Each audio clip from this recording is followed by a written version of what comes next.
Hello दोस्तों। आज से हम लोग क्लास 11 का फिजिक्स शुरू करने वाले हैं।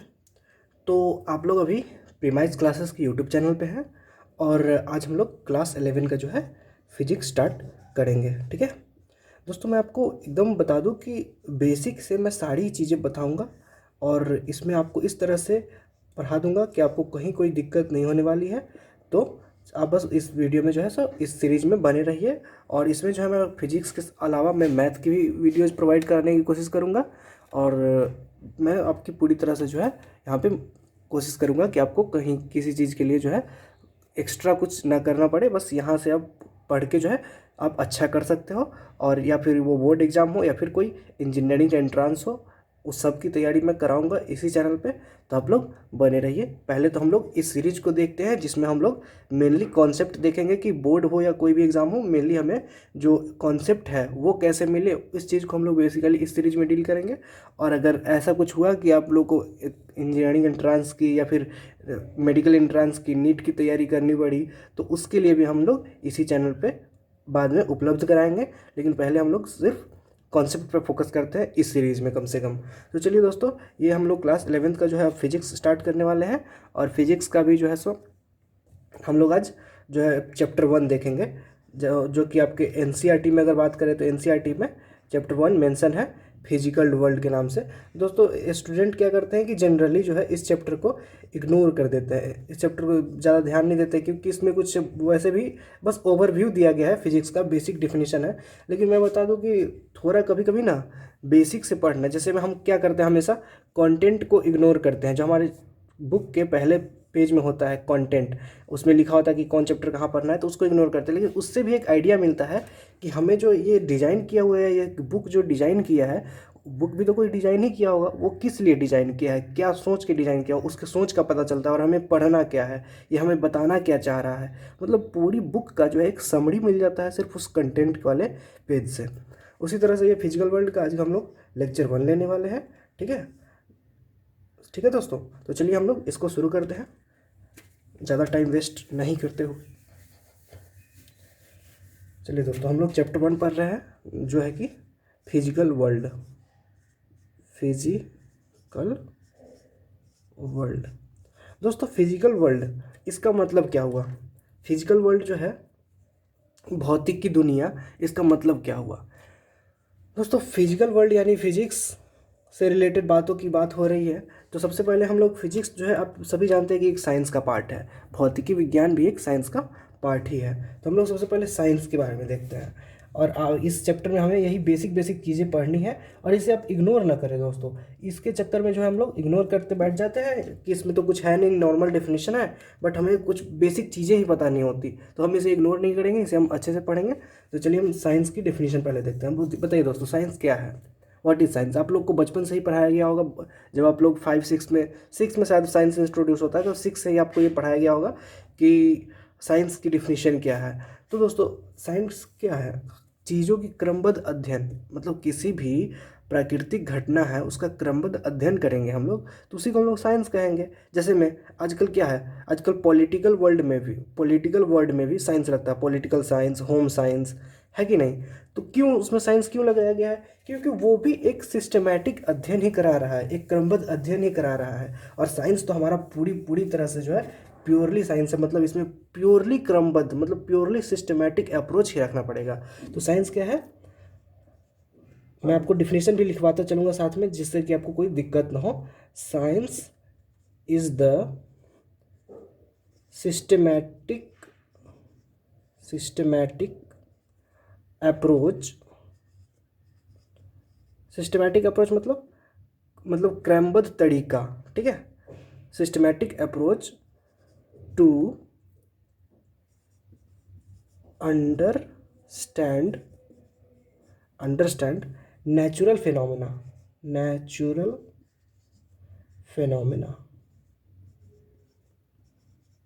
अब ये नेचुरल फिनोमेना क्या होता है? नेचुरल मतलब प्राकृतिक, फिनोमेना मतलब घटना या फिर कारण, ऐसा कुछ समझ सकते हैं हम लोग कि प्राकृतिक घटनाओं का जो है क्रमबद्ध अध्ययन ही हमारा जो है क्या कहलाता है, साइंस कहलाता है।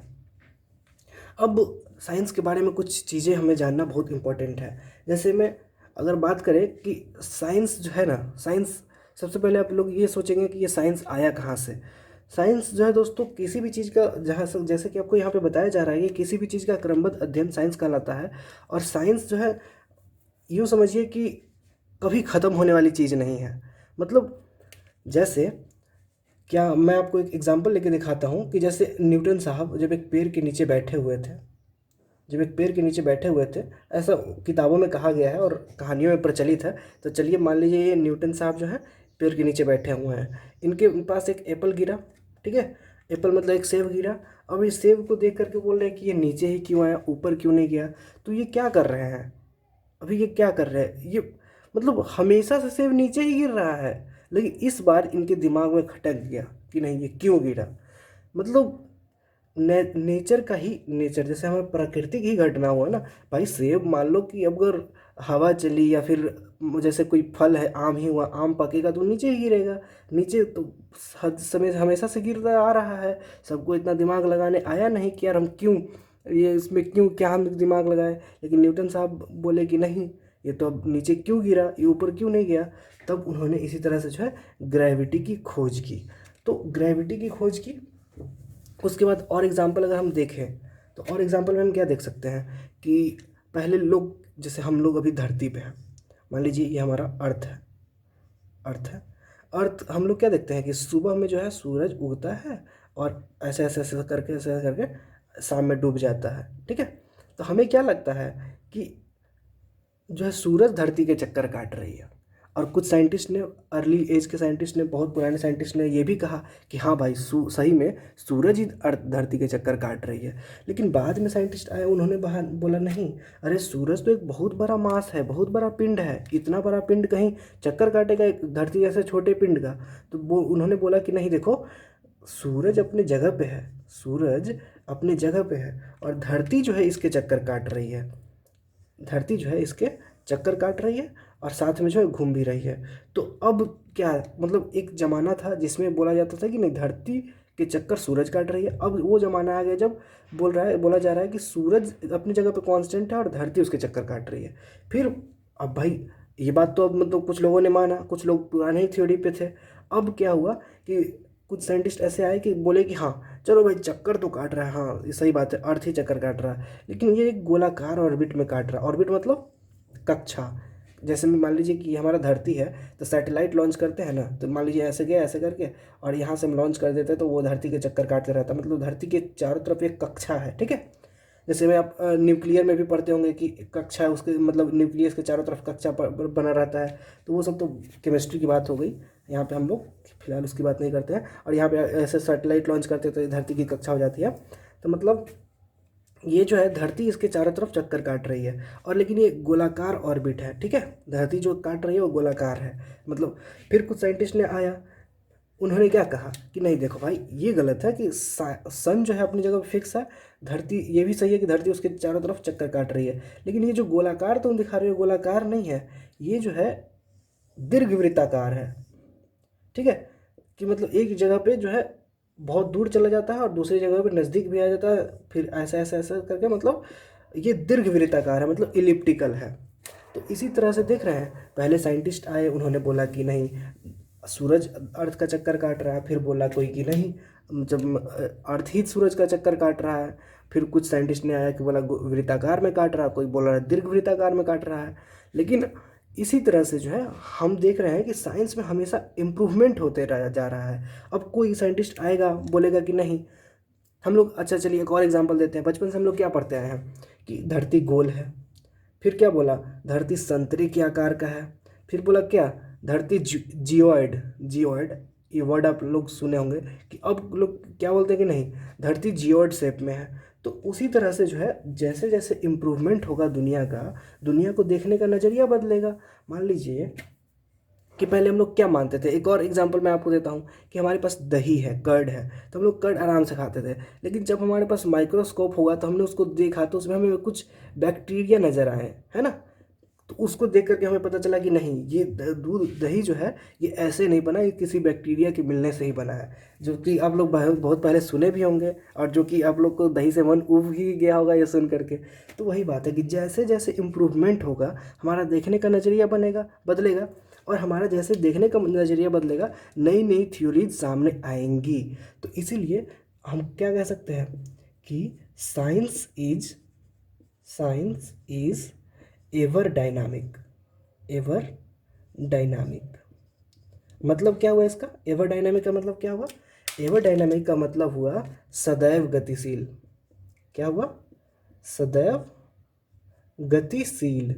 गतिशील मतलब साइंस हमेशा जो है इम्प्रूवमेंट होते रहेगा, इसमें जो है ऐसा नहीं होगा कि कोई भी। हाँ, अभी साइंस के बारे में एक और चीज़ बता दूं मैं आपको कि साइंस में कोई थ्योरी फाइनल नहीं होती। मतलब no theory is final in science. हम लोग किसी भी थ्योरी को ये नहीं कह सकते हैं कि यही जो है सटीक है, अब इसका कोई इम्प्रूवमेंट नहीं हो सकता, ये बेस्ट थ्योरी है। क्योंकि मैं आपको अब एग्जांपल दे दूं, अभी मैंने आपको न्यूटन साहब के बारे में बताया था, अब मैं आपको एग्जांपल देता हूं कि 20वीं सदी के शुरू में, 20वीं सदी मतलब जब भी कोई 20वीं सदी बोल रहा है तो 1901 से लेकर के 1999 तक की बात कर रहा है। मतलब जब भी 20वीं बोलता है तो मतलब 1900 से शुरू होता है। हम लोग 18वीं सदी बोलेंगे मतलब 1700 शुरू होगा, ठीक है। अब जो है 20वीं सदी के शुरू में क्या हुआ कि जो है न्यूटन साहब का जो थ्योरी आया था, न्यूटोनियन, जिसे हम न्यूटोनियन मैकेनिक्स भी बोलते हैं। न्यूटन साहब की बहुत थ्योरी, लॉज ऑफ मोशन आए थे। First law of motion, second law of motion, third law of motion. आप लोग सुनते भी होंगे कि थर्ड लॉ ऑफ मोशन के बारे में तो सबसे ज़्यादा सुना होगा कि हर क्रिया के विपरीत प्रतिकूल प्रतिक्रिया होती है, ऐसा करके सुना होगा। Every action has equal and opposite reaction. ये सब तो आपने सुना ही होगा। तो ये सब क्या है? न्यूटन के नियम है, और इस नियम से गवर्न होने वाले दुनिया में, मतलब मैकेनिक्स में, हम लोग उसको न्यूटोनियन मैकेनिक्स का नाम दे दिए।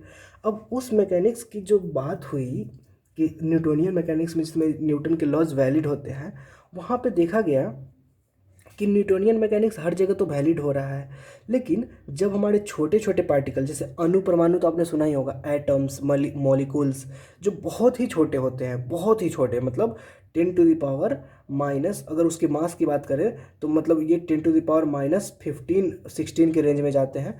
मतलब 1 ग्राम का अगर हम 1 पे 15 को जीरो कर दे, 1 को इतना से डिवाइड करें, उतना छोटा है, समझ रहे हैं? तो उस स्केल पे जा कर के जो है न्यूटोनियन मैकेनिक्स के लॉज उतने वैलिड नहीं होते थे। तो उन्होंने क्या देखा कि जो हमारे छोटे छोटे एटम्स हैं, जो हमारे छोटे छोटे मॉलिक्यूल्स हैं, उन पे जो है न्यूटोनियन मैकेनिक्स के रूल जो है उतने अच्छे से काम नहीं कर रहे हैं। और वहाँ पे जा कर के हमारा एक और मैकेनिक्स आता है जिसको हम लोग क्या बोलते हैं? Quantum mechanics. मतलब वो क्वांटम मैकेनिक्स एकदम छोटे छोटे चीज़ों के लिए काम करता है, ठीक है। अब उसके बाद दूसरी मैं आपको बताऊं, यहीं से जो है हमारा क्या होता है? क्वांटम मैकेनिक्स का वैसे इसी चैप्टर में आपको इस सब चीज़ों के बारे में पढ़ना है, तो आप लोग जो है घबराए नहीं। क्वांटम मैकेनिक्स क्या है ये भी मैं आपको बताऊंगा, ठीक है। इसी चैप्टर में आपको पढ़ना है क्वांटम मैकेनिक्स। और वो क्या था, न्यूटन साहब ने की थ्योरी जो गवर्न हो रही थी उसको क्या बोल रहे थे? Newtonian mechanics. क्या? न्यूटोनियन मैकेनिक्स, ठीक है। अब देखिए दोस्तों, ये तो हो गया। अब एक और आपको एग्जांपल देते हैं कि नो थ्योरी इज फाइनल। एक तो एग्जांपल आपका कौन सा हो गया? न्यूटन साहब वाला, ठीक है। दूसरा एग्जांपल देते हैं।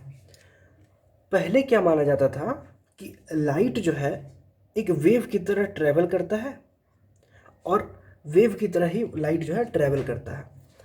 कुछ और साइंटिस्ट आए, उन्होंने देखा कि यार लाइट का सिर्फ वेव नेचर कहना गलत होगा, क्योंकि जब फोटो इलेक्ट्रिक इफेक्ट, देखिए अभी एक सब ये याद कर लीजिए, फोटो इलेक्ट्रिक इफेक्ट, इसके बारे में हम इसी कहीं आके बात करने वाले हैं, फिजिक्स में ही बात करेंगे, आप चिंता मत करिए। फोटो इलेक्ट्रिक इफेक्ट, ठीक है। इसमें देखा कि ये जो लाइट का वेव नेचर है, ये फोटो इलेक्ट्रिक इफेक्ट को अच्छे से डिफाइन नहीं कर पा रहा है। अब यहाँ पे फिर से कॉन्ट्राडिक्शन आ गया। अभी जो है पर्टिकुलरली जो माना जाता है कि लाइट जो है ना, एक मतलब डिस्क्रीट भी चीज़ है, ठीक है, और एक वेव के फॉर्म में भी है। मतलब लाइट जो है फोटोन के फॉर्म में छोटे छोटे पार्टिकल से मिलकर भी बना है, पार्टिकल नेचर भी है और वेव नेचर भी है, ठीक है।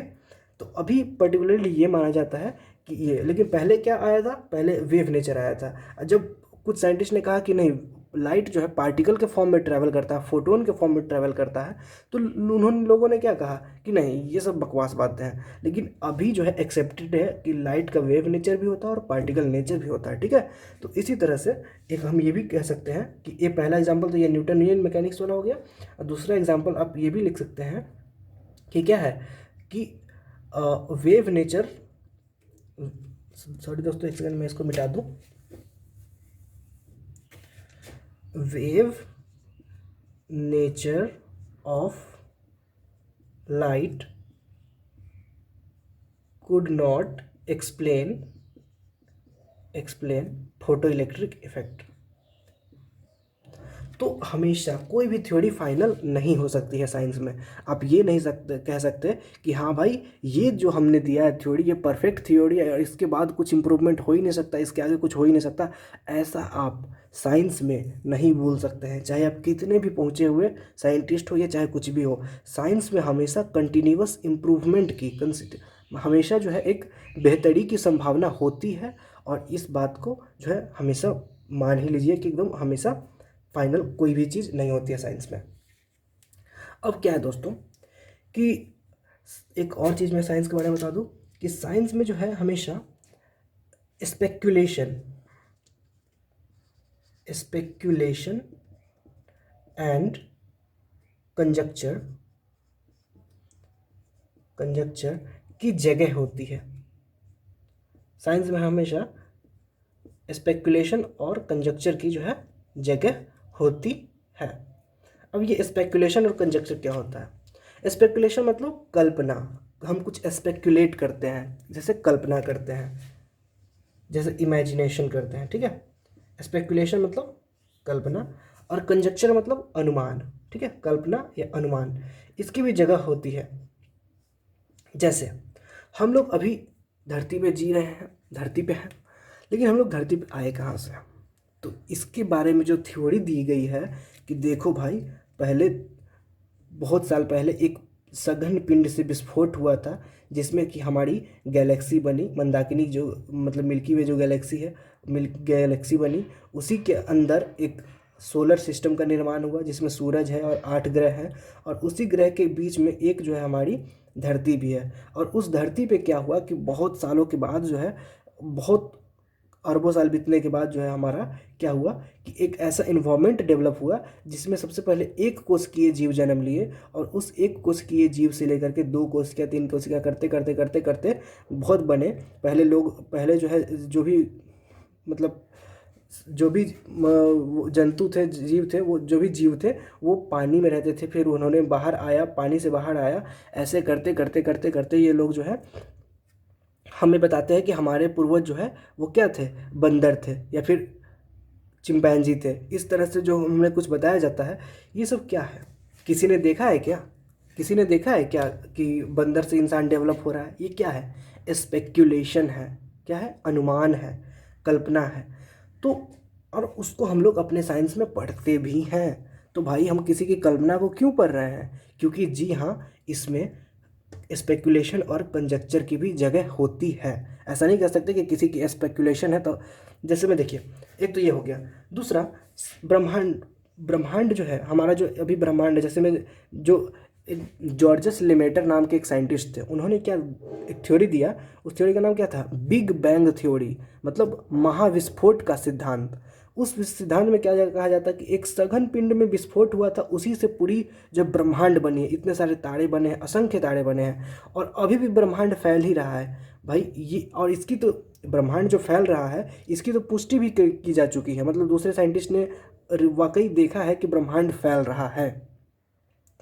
तो इसकी जो पुष्टि करी गई है, तो अब क्या है कि जब तक इसकी पुष्टि नहीं करी गई थी तब तक तो ये क्या था? एक थ्योरी ही था, एक कंजक्चर ही था, एक स्पेकुलेशन ही था।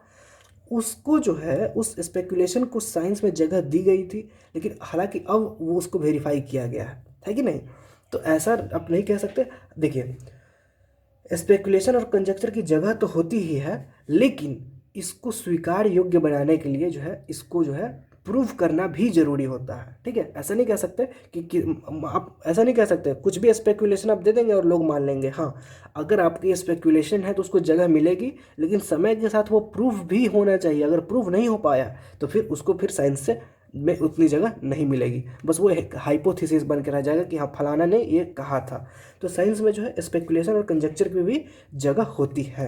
जैसे ब्रह्मांड की उत्पत्ति के लिए बिग बैंग थ्योरी। अब भाई ब्रह्मांड जो है 13.8 बिलियन ईयर्स पहले मतलब फॉर्म हुआ था। उतना पहले तो कैमरा क्या इंसान भी नहीं जा सकते, तो फिर पता कैसे चलेगा कि ये सही है या गलत। लेकिन ये स्पेकुलेशन है, तो अब इसको जो है साइंस में जगह मिलती है।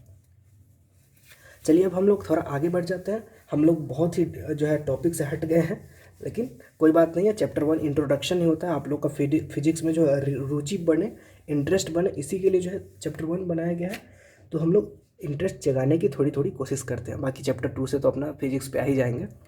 अब जो है कि फिजिकल एंड जैसे हाँ हमारा चैप्टर है फिजिकल वर्ल्ड, तो हम लोग क्या करते हैं फिजिक्स और फिजिकल वर्ल्ड को भी थोड़ा देख लेते हैं।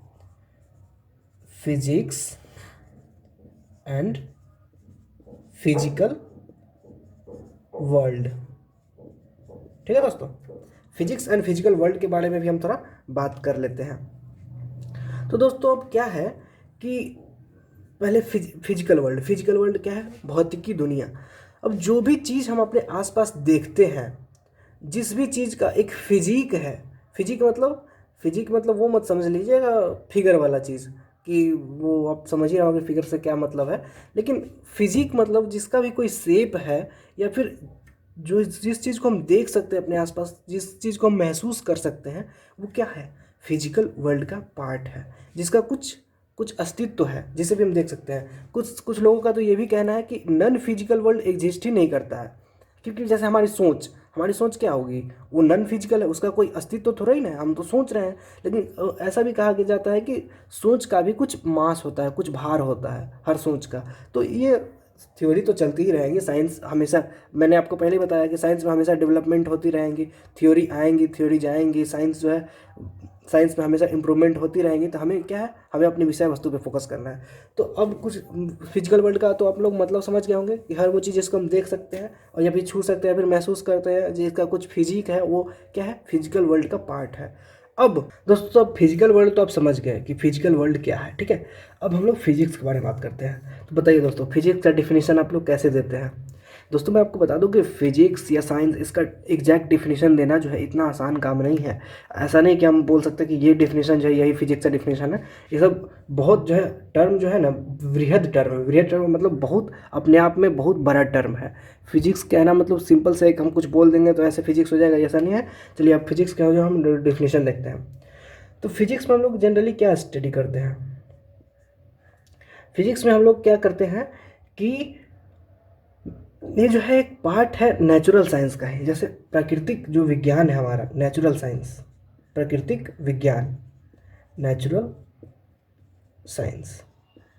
नेचुरल साइंस के जो है कुछ और भी, जैसे में आप लोग पढ़ते होंगे बायोलॉजी, केमिस्ट्री, है ना, बायो केमिस्ट्री, उसी तरह फिजिक्स भी एक नेचुरल साइंस का ही पार्ट है।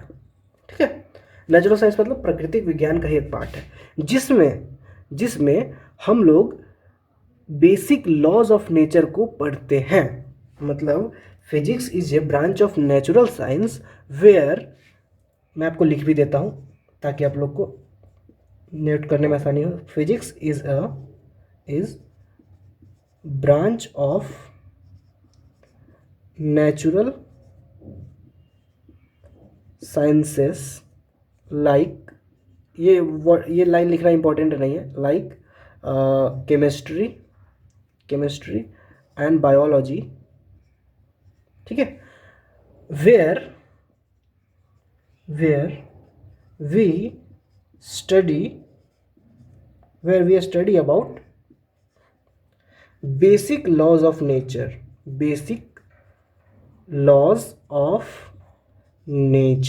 ठीक है, जहाँ पे हम लोग प्रकृति में होने वाली घटनाओं के जो जिस लॉ पे काम करता है। जैसे अगर बात करें कि चंद्रमा को तो आप सभी जानते होंगे कि ये है हमारी धरती और उसकी तरफ जो है चंद्रमा दिन रात जो है चक्कर काट रही है। चक्कर काट रही है। तो भैया अब हमें ये बताओ आप कि ये जो चंद्रमा चक्कर काट रही है गिरती क्यों नहीं है, धरती पे क्यों नहीं गिर जाती है? क्योंकि चंद्रमा का कुछ वेलोसिटी है इधर की तरफ और धरती इसको इधर की तरफ खींच रही है, तो ये जो है ऐसे चक्कर काट रहा है। अब धरती इसको इधर तरफ क्यों खींच रही है? क्योंकि आप लोग इसी फिजिक्स में आप लोग ये भी पढ़ने वाला है कि ग्रेविटेशन कोई चीज़ होता है। अब धरती क्योंकि चंद्रमा से बड़ा है तो धरती इस पर अपना ग्रेविटेशन तो लगाएगा ही। अब ये जो फोर्स लगा रहा है, ग्रेविटी का फोर्स लगा रहा है, ये चंद्रमा को जो है इधर खींच के रखे हुआ है ना। अब इसी तरह से सेम जो इतने बड़े चंद्रमा को खींच के रख रहा है, सेम हम आपको क्या बताए थे थोड़ी देर पहले कि एक पेड़ था जिसके नीचे हमारे न्यूटन साहब बैठे हुए थे, एक एप्पल गिरा, ठीक है ना। तो सेम जो है देखिए, जो ग्रेविटी इस चंद्रमा जैसे बड़े पिंड को खींच रही है, वही ग्रेविटी जो है यहाँ पे एक छोटे से एप्पल को नीचे गिरा रही है। मतलब आप लोग ये चीज़ देख पा रहे होंगे कि कैसे बड़ी बड़ी घटनाओं का भी छोटी छोटी घटनाओं से संबंध है। दोनों पे सेम ग्रेविटी काम कर रही है, ये चीज़ आप लोग देख पा रहे हैं। यहाँ पे एक बहुत बड़े चंद्रमा जैसे विशाल पिंड को अपने चारों तरफ धरती के चारों तरफ चक्कर लग रहा है, यहाँ पे एक छोटा सा एप्पल गिर रहा है। मतलब बड़ी बड़ी घटनाओं का छोटी छोटी घटनाओं से संबंध है। अब जो है यही यही जो बेसिक लॉ है, नेचर का जो बेसिक लॉ है, जैसे हम किस लॉ पे एक काम कर रहा है, तो भाई ग्रेविटी के लॉ इस पे काम कर रहा है। तो सिंपल सी बात, इन्हीं चीज़ को स्टडी करना ही हम लोग फिजिक्स में पढ़ते हैं। तो दोस्तों ये वीडियो थोड़ा मैंने क्या करा है कि थोड़ा लंबा हो गया है। अब इस वीडियो को जो है आप लोग इंट्रोडक्शन की वीडियो की तरह ही समझिए कि जिसमें थोड़ा लंबा तो हो जाता है वीडियो, बट जो है हमें कुछ खास जो है मतलब ये खास तो बहुत है ये दोस्तों, डेफिनेशन हमने जाना है तो खास तो बहुत है। बट जो है हमारे हम लोग क्या करते हैं जनरली कि हम लोग न्यूमेरिकल पढ़ लेते हैं और थ्योरी सब पढ़ लेते। देखिए दोस्तों, कितना भी आप न्यूमेरिकल पढ़ ले, कितना भी आप कुछ भी कर ले, लेकिन जब तक आपके दिमाग में चीज़ें थ्योरी क्लियर नहीं होंगी तब तक आप न्यूमेरिकल बनाने का कोई फ़ायदा नहीं है। आप बनाओगे, आज बनाओगे न्यूमेरिकल, कल भूल जाओगे। क्यों? क्योंकि आपने बेसिक जो उस पर लॉ जो काम कर रहा है वो आपने नहीं पढ़ा अच्छे से। इसलिए हमेशा थ्योरी को आप लोग ज़्यादा वेटेज दें। थ्योरी मतलब ये नहीं कि रट लिए थ्योरी, थ्योरी में भी कुछ की कॉन्सेप्ट होते हैं, ठीक है। की कॉन्सेप्ट पे हमेशा बहुत ही ज़्यादा इम्फेसाइज करें, उसको कभी भूलें नहीं, हमेशा अपने जुबान पे याद करके रखें जो की कॉन्सेप्ट होता है उसको।